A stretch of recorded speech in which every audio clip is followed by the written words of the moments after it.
Hello and welcome to the Knowledge Source. So today Supreme Court has questioned the center's vaccine strategy and the pricing of the vaccine considering the suo motu case regarding the vaccination policy of India. तो आज के session में हम जानने की कोशिश करेंगे। Supreme Court आज एक हेयर केस कर रहा था जहां पे उसने वैक्सीन स्ट्रेटजी जो सेंटर की है उसको बहुत ही कड़े शब्दों में उसकी निंदा की है। बहुत सारे से क्वेश्चंस उठाए गए हैं किस तरीके का सेंटर जो है अडॉप्ट किया है strategy in terms of vaccinating the people of India, और इस पे कौन कौन से ऐसे फैक्टर्स ने क्वेश्चंस रेज किए गए हैं बाय द सुप्रीम कोर्ट। तो आज के सेशन में हम ये जानने की कोशिश करेंगे। But before starting this session I would like to say you can join through our Telegram channel and the Facebook channel, उस link is being given in the description and don't forget to subscribe our YouTube channel also.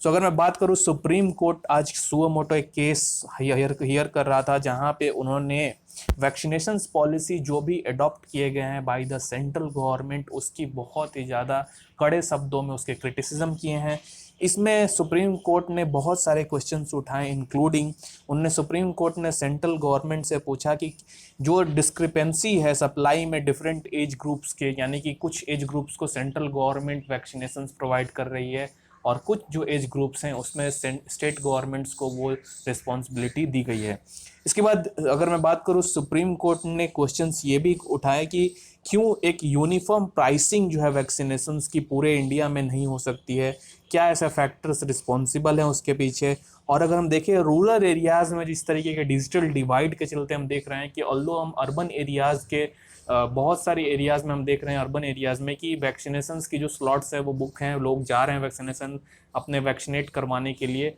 लेकिन अगर हम rural areas के बारे में बात करें तो क्योंकि डिजिटल डिवाइड इतनी ज़्यादा है वहाँ पे लोग साउंड नहीं है, जिसके चलते कि वहाँ पे ये प्रॉब्लम आ रही है कि जो रूरल एरियाज़ के लोग अर्बन एरियाज़ में जो वैक्सीनेशन की स्लॉट है उसको बुक करके वहाँ पे शिफ्ट होकर अपने आप को वैक्सीनेट करवा रहे हैं। तो ये कुछ ऐसे इंपॉर्टेंट फैक्टर्स है जहाँ पे सुप्रीम कोर्ट ने ये सब सारे क्वेश्चन उठाए। इसमें अगर मैं आपको बताऊँ तो सुप्रीम कोर्ट ने कड़े शब्दों में ये कहा सेंट्रल गवर्नमेंट को कि please wake up and smell the coffee. और इसका मतलब ये है कि सुप्रीम कोर्ट ये बोल रही है कि ऑल्दो आपकी वैक्सीन स्ट्रेटेजी बहुत हद तक सही है, लेकिन इसमें जो भी लूप होल्स हैं, जो फॉल्सेज हैं, उसको आप ठीक कीजिए। जिसके चलते क्या हो रहा है कि डिफरेंट अगर हम स्ट्रेटेजी जो देखें अभी तक वैक्सीनेशन पॉलिसी की एक यूनिफॉर्म वे में नहीं बढ़ पा रही है, जिसका नतीजा हमें ये देखने को मिल रहा है बहुत सारे स्टेट्स इंक्लूडिंग दिल्ली, महाराष्ट्र, ऐसे स्टेट्स जो हैं वहाँ पे ग्लोबल टेंडर उनको निकालना पड़ा है टू गेट द वैक्सीनेशंस। अगर मैं बात करूँ यहाँ पे वैक्सीनेशन पॉलिसी जो कि सेंट्रल गवर्नमेंट के द्वारा चेंज किया गया था फ्रॉम द फर्स्ट में,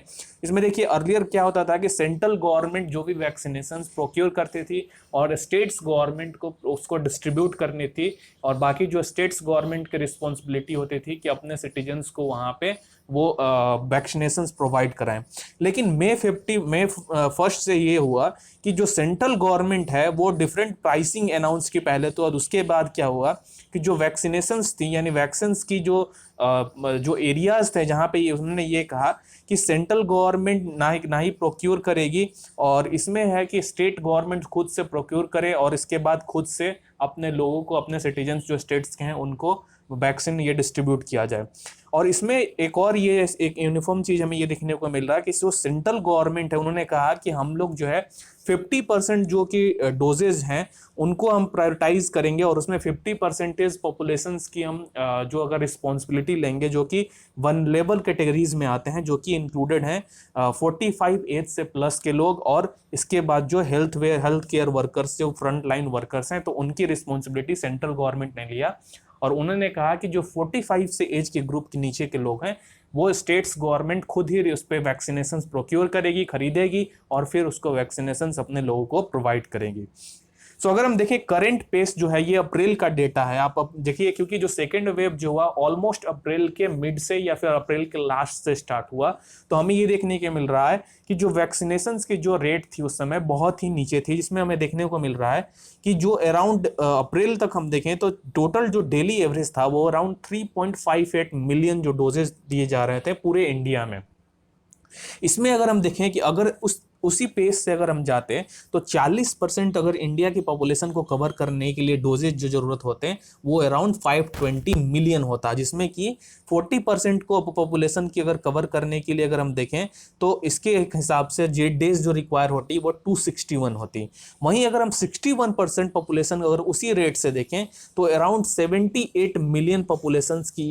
ये मिलियन डोजेस की ये रिक्वायरमेंट होती, और इसमें जो है शॉट्स रिक्वायर्ड जो होता है वो 1.56 बिलियन होते हैं, जो कि 406 डेज में कवर होते हैं। तो इस पेस से हम देख सकते हैं कि बाय द मे 2022 हम ये कवर करते हैं। लेकिन क्या हुआ कि अर्लियर जो वैक्सीनेशन जो लगाने में लोग हेजिटेंट थे, लोग वैक्सीनेट करवाना नहीं चाहते थे, लेकिन जब सेकेंड वेव इतनी तेजी से पिकअप हुई तो लोग वैक्सीनेशन की एक होर्डिंग सीन मच गई और लोग एक तरह से वैक्सीनेशन के लिए जल्दीबाजी करने लगे।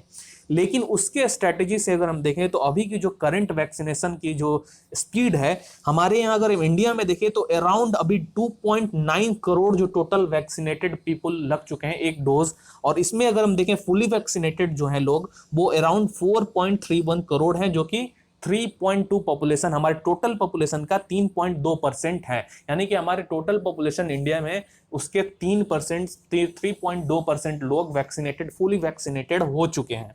इसमें अगर हम कंपेयर करें चाइना की, आप छोड़ दे बात क्योंकि चाइना के पास डेमोक्रेसी नहीं है, उनके में भी डेटा थोड़े उसमें मिसमैचेस हो सकते हैं। अगर हम यूएसए से कंपेयर करें तो डोजेज जो हैं अगर दिए गए हैं वो ऑन एन एवरेज अगर दिए जा रहे हैं 29.5 करोड़, और इसमें जो फुली वैक्सीनेटेड हैं वो 13.5 करोड़ है, और इसमें जो कि अगर टोटल पॉपुलेशन उनका देखें हम तो 14.1 यानी कि 41% अपने टोटल पॉपुलेशन क्या यूएसए वैक्सीनेट कर चुका है। लेकिन आपको यह ध्यान रखना है कि जो पॉपुलेशन है यूएसए की इंडिया से बहुत ही ज्यादा कम है। अगर हम देखें कि सुप्रीम कोर्ट ने क्या कहा इस पूरे वैक्सीनेशन पॉलिसी जो है सेंट्रल गवर्नमेंट की, देखिए जस्टिस चंद्रचूड़ जो है उन्होंने सॉलिसिटर जनरल जो तुषार मेहता थे उनसे पूछा कि किस तरीके के ड्यूल पॉलिसी आप अपना रहे हैं जहां पे प्रोक्योरमेंट ऑफ वैक्सीन की इस तरीके के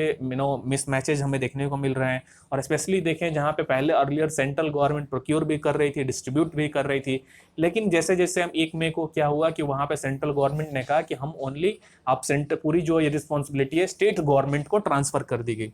इसके बाद अगर मैं बात करूं सुप्रीम कोर्ट ने ये पूछा कि जो भी प्रोक्योरमेंट है वैक्सीनेशन की, जहां पे आप ये बोल रहे हैं कि 45 एज की जो बात जो है वनरेबल कैटेगरीज में उसकी रिस्पॉन्सिबिलिटी हम लेते हैं, लेकिन below the 45 will not take the responsibility, तो ये अगर पूरी जो स्ट्रेटेजी है कि टोटल वैक्सीनेशन प्रोवाइड करने के लोगों को, तो ये किस तरीके के ड्यूल पॉलिसी आप अपना रहे हैं, ये सुप्रीम कोर्ट ने पूछा। इसके बाद अगर हम देखें तो कोर्ट ने ये भी पूछा कि जो सेंट्रल गवर्नमेंट की पॉलिसी है जहां पे आप ये इस तरीके से बनाना चाहते हैं कि स्टेट्स खुद से वैक्सीनेशन कर दें, तो क्या आप ये बोलना चाहते हैं कि वैक्सीनेशन की अवेलेबिलिटी इंश्योर करने के लिए स्टेट्स जो है एक दूसरे से कोलाइड करें, स्टेट एक दूसरे से झगड़ें और जो भी एक केओटिक इन्वायरमेंट बने जो कि अभी नहीं होनी चाहिए कंसिडरिंग द जो कोविड-19 की जो सिचुएशन हमारे इंडिया में बहुत ही गंभीर स्थिति से गुजर रही है। तो ये कुछ हार्ड क्वेश्चन सुप्रीम कोर्ट ने पूछे इस टोटल अगर हम देखें जी आज की इस हियरिंग में। और अगर हम देखें जो अभी आपको मालूम होगा कि ऑलमोस्ट मई में हमें बहुत सारे ऐसे वैक्सीनेशन सेंटर्स जो डिफरेंट स्टेट्स में इंक्लूडिंग दिल्ली जहां पे हमें देखने को मिल रहा है कि they are out of the vaccines, they do not have the vaccines to provide the vaccinations to their citizen. So ये कंसिडरिंग दिस सिचुएशन और जिसके चलते क्या हुआ कि जो 4 इंपॉर्टेंट स्टेट्स हमारे इंडिया में जो कि उत्तर प्रदेश, महाराष्ट्र, उड़ीसा और तेलंगाना, ये 4 स्टेट्स ने ग्लोबल टेंडर अपना लेके आए कि हम लोग बाहर से खुद ही वैक्सीनेशंस कर देंगे और अपने सिटीजन्स को प्रोवाइड करेंगे। लेकिन अभी क्या हुआ कि अब अगर हम देखें दिल्ली के जो चीफ मिनिस्टर हैं मिस्टर अरविंद केजरीवाल, उन्होंने ग्लोबल टेंडर निकाला था और उन्होंने अभी कई वैक्सीनेशंस जो प्रोवाइड करने वाली कंपनीज हैं उनसे बात भी की, लेकिन क्योंकि उनका ये बोलना है क्योंकि हम सेंट्रल गवर्नमेंट के साथ ही डील करेंगे तो उनको ये वैक्सीनेशंस की जो भी डील थी उसमें रिजेक्शन उनको देखने को मिला है।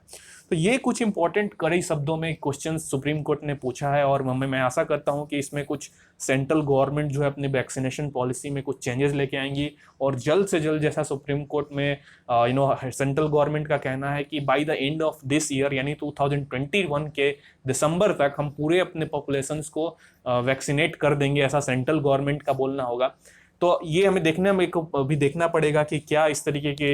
इसमें कितनी सच्चाई है कि दिसंबर तक पूरे लोगों को वैक्सीनेशन हो पाएंगे। So I really hope you guys have understood this whole concept. So that's it for today. Thank you for joining.